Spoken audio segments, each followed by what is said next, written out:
ಅಪ್ಪ ಈ ಸಲ ಗದ್ದೆಗಂತೂ ತುಂಬಾನೇ ಖರ್ಚು ಜಾಸ್ತಿನೇ ಆಗ್ತೈತೆ. ಗೊಬ್ಬರ, ಕೂಲಿ, ನೀರು, ಅದು ಇದು ಅಂತ ಸಣ್ಣ ಪುಟ್ಟಕ್ಕಂತೂ ಖರ್ಚು ಆಗ್ತಾನೆ ಐತೆ. ಅದನ್ನೆಲ್ಲ ಏನು ಹೇಳೋ ಅಂಥದ್ದೇನಿಲ್ಲ, ಎಲ್ಲ ನಿಮಗೆ ಗೊತ್ತು. ಬೆಳೆ ಬಂದಮೇಲೆ ನಮ್ಮ ಕೈ ಹಣ ಸೇರೋದು. ಅಲ್ಲಿವರೆಗೂ ಸಾಲ ಮಾಡೋ ಅದು ಇದು ಅಂತ ತಗೊಂಡು ಅದೆಲ್ಲ ನನಗೆ ಸರಿ ಕಾಣ್ತಿಲ್ಲ. ಈ ಸರಿ ಸ್ವಲ್ಪ ಕಮ್ಮಿನೇ ಖರ್ಚು ಮಾಡಿದರೆ ಒಳ್ಳೇದು ಅಂತ ಹೇಳ್ತಾ ಇದ್ದೀನಿ. ಅಣ್ಣ ನಿನಗೆ ಆ ರೀತಿ ಹೇಳಿಲ್ಲ ಕಣಣ್ಣ ನಾನು. ಆದರೆ ನಾನು ಖರ್ಚು ಮಾಡೋದು ಹೇಳ್ತಿಲ್ಲ, ಆದರೆ ಬೆಳೀತಿರೋ ಕೆಲಸದ ಬಗ್ಗೆ ಮಾತಾಡಿದ್ದಷ್ಟೇ ನಾನು. ಒಂದ್ಸರಿ ಹಣ ಉಳಿಯುತ್ತೆ, ಇನ್ನೊಂದ್ಸರಿ ಹಣ ಉಳಿಯಲ್ಲ. ಏನು ಮಾಡೋಕ್ಕಾಗುತ್ತೆ?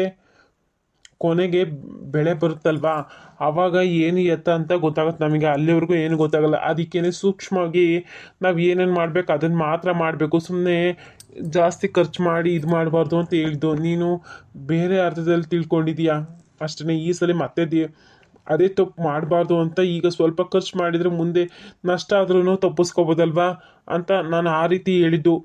ನೀವಿಬ್ರು ನಿಮ್ಮ ಮಾತುಗಳನ್ನ ಹೇಳ್ತಿದ್ರ, ಆದರೆ ಈ ಮನೆಯ ಖರ್ಚು ಎಷ್ಟಿದೆ ಅನ್ನೋದನ್ನು ಯೋಚನೆ ಮಾಡಬೇಕು. ಗದ್ದೆ ಮಾತ್ರ ಅಲ್ಲ, ಮನೆ ಖರ್ಚು, ಅಜ್ಜಿ ಔಷಧಿ ಖರ್ಚು, ರತ್ನನ್ನ ಮುಂದಕ್ಕೆ ನಾವು ಮದುವೆ ಮಾಡಬೇಕಲ್ಲ, ಅವಳ ಬಗ್ಗೆ ಯೋಚನೆ ಮಾಡಬೇಕು. ಎಲ್ಲ ಮುಂದೆ ಇದೆ.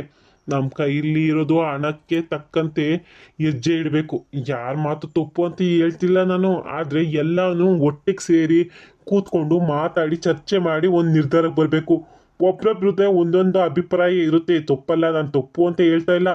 ಆದರೆ ಒಬ್ಬೊಬ್ಬ ಅಭಿಪ್ರಾಯನು ಎಲ್ಲಾದ್ರೂ ಸೇರಿ ಏನು ಒಪ್ಪಂದ ಬರುತ್ತೋ ಅದ್ರ ಮೇಲೆ ನಾವು ಹೆಜ್ಜೆ ಇಕ್ಕಿ ನಡಿಬೇಕು. ರತ್ನ ಮದುವೆ ವಿಚಾರ ಏನಾರ ಬಂದ್ರೆ ಸಾಕು, ನನಗಿದೇ ಚಿಂತನೆ ಆಗುತ್ತೆ. ಮಗಳು ಮದುವೆ ಮಾಡೋದು ದೊಡ್ಡ ಖರ್ಚು ಮಾಡಬೇಕು ಅನ್ನೋದು ಬೇರೆ ವಿಷಯ, ಆದರೆ ಮನೆಯಲ್ಲಿ ಮೇಲೆ ಸಾಲ ಭಾರ ಹಾಕ್ಕೊಂಡು ಮದುವೆ ಮಾಡೋದು ನನಗಂತೂ ಇಷ್ಟ ಇಲ್ಲ. ನಮ್ಮ ಮನೆ ನೆಮ್ಮದಿ ಆಗಿರೋದು ಮುಖ್ಯ. ಮದುವೆ ಒಂದಿನ ಕಾರ್ಯಕ್ರಮಕ್ಕೆ ಆದರೆ ಸಾಲ ತೀರಿಸ್ಕೊಂಡು ವರ್ಷಗಟ್ಟಲೆ ಇರಬೇಕು. ಒಬ್ಬೊಬ್ರ ಮನಸ್ಥಿತಿ ಹೆಂಗಿರುತ್ತೆ, ಯಾವ್ಯಾವ ಕೋಪ ಮಾಡ್ಕೊಂಡು ಏನೇನು ಮಾಡ್ಕೊತಾರ ಅನ್ನೋದೇ ನನಗೆ ಚಿಂತೆ ಆಗಿರೋದು. ಅಮ್ಮ ನಾನು ಅದನ್ನೇ ಹೇಳ್ತಾ ಇರೋದು. ರತ್ನ ಮದ್ವೆಗಾಗಿ ಈಗಲೇ ಎಷ್ಟು ಹಣ ಬೇಕು, ಏನು ಎತ್ತ ಅಂತ ಯಾರೂ ಲೆಕ್ಕನೇ ಆಗ್ತಿಲ್ಲ. ಎಲ್ಲರೂ ನೋಡೋಣ ನೋಡೋಣ ಅಂತಲೇ ಹೇಳ್ತಾರೆ. ನಾಳೆ ಏನಾರ ಮದುವೆ ಏನಾರ ನಿಶ್ಚಯ ಆದಮೇಲೆ ಹಣ ಬೇಕು ಅಂದರೆ ಎಲ್ಲಿಂದ ತರೋದು? ಮತ್ತು ಎಲ್ಲ ಸಾಲ ಮಾಡಿದರೆ ನಮ್ಮೆಲ್ಲರ ಮೇಲೂ ಹೊರೆ ಬರುತ್ತೆ. ಅದಕ್ಕೆ ಹೇಳ್ತಾ ಇದ್ದೀನಿ ಏನು ಎತ್ತ ಅಂತ. ಎಲ್ಲರೂ ಲೆಕ್ಕ ಹಾಕಿದರೆ ಒಂದು ನಿರ್ಧಾರಕ್ಕೆ ಬಂದರೆ ಆವಾಗ ಯಾರ ಹತ್ರ ಇದೆ ಇಲ್ಲ ಅಂತ ಏನಾದರೂ ಗೊತ್ತಾಗುತ್ತೆ. ಏನು ಮಾಡಬೇಕು ಅಂತ ಏನಾದರೂ ಯೋಚನೆ ಮಾಡ್ಬೋದು. ನಾನು ಹೇಳ್ತಿದ್ದೀನಿ ಕೇಳು, ನನ್ನ ಮದ್ವೆಗೋಸ್ಕರ ನೀವು ಯಾರ ಮೇಲೂ ಯಾರು ಸಾಲ ಮಾಡೋದಂತೂ ಬೇಡ. ನನ್ನ ಮದುವೆ ಸಾಲವಾದ್ರೂ ಪರವಾಗಿಲ್ಲ, ನೀವೆಲ್ಲರೂ ನೆಮ್ಮದಿಯಾಗಿರೋದು ನನಗೆ ಮುಖ್ಯ. ನಾನು ಯಾರ ಮೇಲೂ ಹೊರೆ ಆಗೋಕ್ಕಂತೂ ಬಯಸೋದಿಲ್ಲ. ರತ್ನ, ನೀನು ಯಾಕೆ ಹಿಂಗೆ ಮಾತಾಡ್ತಿದ್ಯಾ?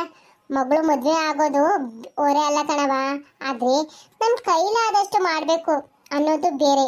ನಿನ್ನ ಮದುವೆ ಚೆನ್ನಾಗೇ ಮಾಡ್ತೀವಿ, ಆದರೆ ಯಾರಿಗೂ ಸಾಲ ಆಗ್ದಂಗೆ, ಯಾರಿಗೂ ಭಾರ ಆಗ್ದಂಗೆ ಮಾಡೋಣ ಅಂತ ಅಷ್ಟೇ. ಅದೇ ನಮ್ಮ ಯೋಚನೆ ಅಷ್ಟೇ ಬಿಟ್ಟೆ ಬೇರೆ ಇಲ್ಲ ಕಣವ.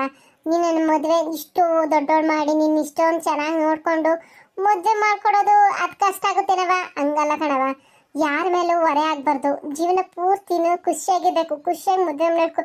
ಹೊರೆ ಹೊತ್ಕೊಂಡು ಮಾಡಿದ್ರೆ ಅಯ್ಯೋ ಅದು ಮಾಡಬೇಕು, ಇದನ್ನು ಕೊಟ್ಬೇಕು, ಇದು ಮಾಡಬೇಕು ಅಂತ ಯೋಚನೆ ಮಾಡ್ಕೊಂಡು ಜೀವನ ಮಾಡಬೇಕಾಗುತ್ತೆ. ಒಂದನೇ ಖುಷಿಗೋಸ್ಕರ ಎಷ್ಟೋ ವರ್ಷದ ಖುಷಿ ಕಳ್ಕೋಬೇಕಾಗುತ್ತೆ. ಅದಕ್ಕೋಸ್ಕರ ಯಾರ ಜೀವನದಲ್ಲೂ ಯಾರಿಗೂ ನೋವು ಕೊಡಬಾರ್ದು. ನಮ್ಮ ಅನುಕೂಲಕ್ಕೆ ತಕ್ಕಂಗೆ ಮದುವೆ ಮಾಡಬೇಕು ಅಂತ ಹೇಳ್ತಿದ್ದೀವಿ ಹೊರತು ಅದು ಬಿಟ್ಟರೆ ಬೇರೆ ಏನಿಲ್ಲ ಕಣವ. ನೀನೇನು ತಪ್ಪಾಗೆ ಅರ್ಥ ಮಾಡ್ಕೋಬೇಡ. ಕೇಳು, ನಮಗೆ ಗೊತ್ತು ನಿನ್ಗೆ ಹೆಂಗೆ ಮದುವೆ ಮಾಡಬೇಕು ಅನ್ನೋದು. ನೀನೇನು ಯೋಚನೆ ಮಾಡೋಕ್ಕೋಬೇಡ. ಅತ್ತೆ, ಒಂದು ಮಾತು ಹೇಳ್ಬಹುದಾ? ಮನೆ ಖರ್ಚು ವಿಚಾರ ಬಂದಾಗ ಎಲ್ಲರೂ ಗಂಡಸರು ಕೂತು ಮಾತಾಡ್ತಿರಲ್ಲ, ಆದರೆ ಮನೆ ಖರ್ಚು ಎಲ್ಲಿ ಎಷ್ಟು ಖರ್ಚಾಗುತ್ತೆ ಏನು ಎತ್ತ ಅಂತ ನಮಗೂ ಗೊತ್ತಿರುತ್ತೆ. ದಿನಸಿ, ಹಾಲು, ತರಕಾರಿ ಪ್ರತಿಯೊಂದು ಏನು ಖರ್ಚು, ಸಣ್ಣ ಪುಟ್ಟ ಖರ್ಚುಗಳು ಸ್ವಲ್ಪ ಕಡಿಮೆ ಮಾಡೋ ಜಾಗದಲ್ಲಿ ನಾವು ಏನು ಆಗೋಬಹುದು ಅಂತ ಯೋಚನೆ ಮಾಡ್ಬೋದಲ್ವಾ? ಅದನ್ನು ನಮ್ಮ ಜೊತೆ ಹೇಳಿದರೆ ನಾವು ಯಾವುದ್ರಲ್ಲಿ ಕಡಿಮೆ ಮಾಡ್ಬೋದು, ಯಾವುದರಲ್ಲಿ ಜಾಸ್ತಿ ಮಾಡ್ಬೋದು ಅಂತ ಲೆಕ್ಕಾಚಾರ ಹಾಕಿ ಹೇಳ್ತೀವಿ ಅಲ್ವಾ? ನಂದಿನಿ ಹೇಳ್ತಿರೋ ಸರಿ ಕಣತೆ. ಅದೇ ಮನೆ ಖರ್ಚು ಕಡಿಮೆ ಮಾಡೋಕ್ಕೆ ನಾವಿಬ್ರು ನೋಡ್ಕೊಂತೀವಿ. ಆದರೆ ಒಂದು ವಿಷಯ, ಮನೆಯಲ್ಲಿ ಪ್ರತಿಯೊಬ್ಬರು ತಮ್ಮ ಜವಾಬ್ದಾರಿ ತಿಳ್ಕೊಂಡ್ರೆ ಮಾತ್ರ ಮನೆ ಖರ್ಚು ಕಡಿಮೆ ಆಗುತ್ತೆ. ಒಬ್ರು ಉಳ್ಸೋಕೆ ನೋಡಿದ್ರೆ ಇನ್ನೊಬ್ರು ಖರ್ಚು ಮಾಡಿದರೆ ಏನು ಪ್ರಯೋಜನ ಹೇಳಿ? ಒಬ್ರು ಉಳಿಸ್ತಿದ್ದಾರೆ ಅಂದರೆ ಇನ್ನೊಬ್ರು ಅರ್ಥ ಮಾಡಬೇಕು, ಏನು ಎತ್ತ ಅಂತ ಎಲ್ಲ ತಿಳ್ಕೊಬೇಕು. ಅವ್ರು ಇಷ್ಟ ಬಂದಂಗೆ ಅವ್ರು ಮಾಡೋದು, ಇವ್ರು ಇಷ್ಟ ಬಂದಂಗೆ ಇವ್ರು ಮಾಡಿದರೆ ₹1 ಉಳಿಯಲ್ಲ. ನೀನು ಹೇಳ್ತಿರೋದು ಸರಿನೇ, ಆದರೆ ಇಷ್ಟು ದಿನ ಮನೆ ಖರ್ಚಿನ ಬಗ್ಗೆ ನಾನು ಗಮನನೇ ಕೊಡಲಿಲ್ಲ ಅನ್ನೋದು ನಿಜನೇ. ಇನ್ನು ಮುಂದೆ ತಿಂಗಳಿಗೆ ಎಷ್ಟು ಖರ್ಚಾಗುತ್ತೆ ಅಂತ ಎಲ್ಲರೂ ಕೂತು ಲೆಕ್ಕ ಮಾಡೋಣ. ಯಾರ ಮೇಲೆ ಏನು ದೋಷ ಹಾಕೋದೇನು ಬೇಡ. ನಮ್ಗೆ ಎಷ್ಟು ಖರ್ಚು ಬರುತ್ತೆ, ಎಷ್ಟು ಖರ್ಚು ಮಾಡಬೇಕು, ಏನು ಎತ್ತಂತ ಪ್ರತಿಯೊಂದು ಲೆಕ್ಕ ಹಾಕಿ ಇಷ್ಟಿಷ್ಟು ಉಳಿದ್ರೆ ಉಳ್ದಿದ್ದ ಹಣದಾಗೆ ಏನು ಮಾಡಬೇಕು, ಏನು ತಗೋಬೇಕು, ಮಾಡಬೇಕು, ಇಲ್ಲಾಂದ್ರೆ ಎತ್ತಿಕ್ಬೇಕು, ಅದರಿಂದ ಏನು ಉಪಯೋಗ ಆಗುತ್ತೆ ಅಂತಲೂ ಎಲ್ಲರೂ ಕೂತ್ಕೊಂಡು ಮಾತಾಡಿದರೆ ಒಂದು ಬೆಲೆ ಸಿಗುತ್ತೆ. ಅದು ನಾವು ಉಳಿಸಿದ್ದಕ್ಕೂ ಒಂದು ಬೆಲೆ ಸಿಗುತ್ತೆ. ಏನು ಮಾಡಬೇಕು ಅಂತ ಕೂತ್ರುವ ಎಲ್ಲರಿಗೂ ನೆಮ್ಮದಿನೂ ಸಿಗುತ್ತೆ. ಅದೇ ಸರಿಯಾದ ಮಾತು. ಇವತ್ತು ಸಂಜೆ ಎಲ್ಲರೂ ಕೂತ್ಕೊಳ್ಳೋಣ.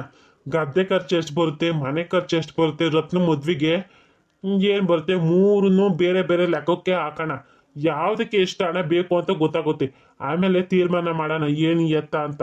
ಹಬ್ಬ, ಈಗ ಒಂಚೂರು ನೆಮ್ಮದಿ ಆಗ್ತೈತಿ. ಏನು ಲೆಕ್ಕ ಹಾಕ್ತಿದ್ದೀರ ಅಂತ ಕೇಳ್ತು, ಅಷ್ಟು ಜೋರಾಗ ಮಾತಾಡೋದು. ಓ, ಕೊನೆ ಮೂಲೆ ತನಕ ಕೇಳಿಸುತ್ತೆ. ನನಗೂ ಒಂದು ಲೆಕ್ಕ ಐತೆ. ತಿಂಗಳಿಗೆ ಸಿಹಿ ಖರ್ಚು ಬೇಕು, ಕಡಿಮೆ ಮಾಡಬೇಡಿ. ನನಗೆ ಸಿಹಿ ಕೊಡದೆ ಖರ್ಚು ಮಾಡಿ ಉಳಿಸಿದ್ರೆ ಹಣ ನನಗಂತೂ ಬೇಡಕ್ಕೆ ಬೇಡ. ಒಳ್ಳೆ ಅತ್ತೆ ನಮ್ಮ ಅತ್ತೆ. ಅಯ್ಯೋ ಅತ್ತೆ, ನಿಮ್ಮ ಸಿಹಿ ಖರ್ಚೇನು ಕಡಿಮೆ ಮಾಡಲ್ಲ, ನೀವು ನೆಮ್ಮದಿಯಾಗಿರಿ.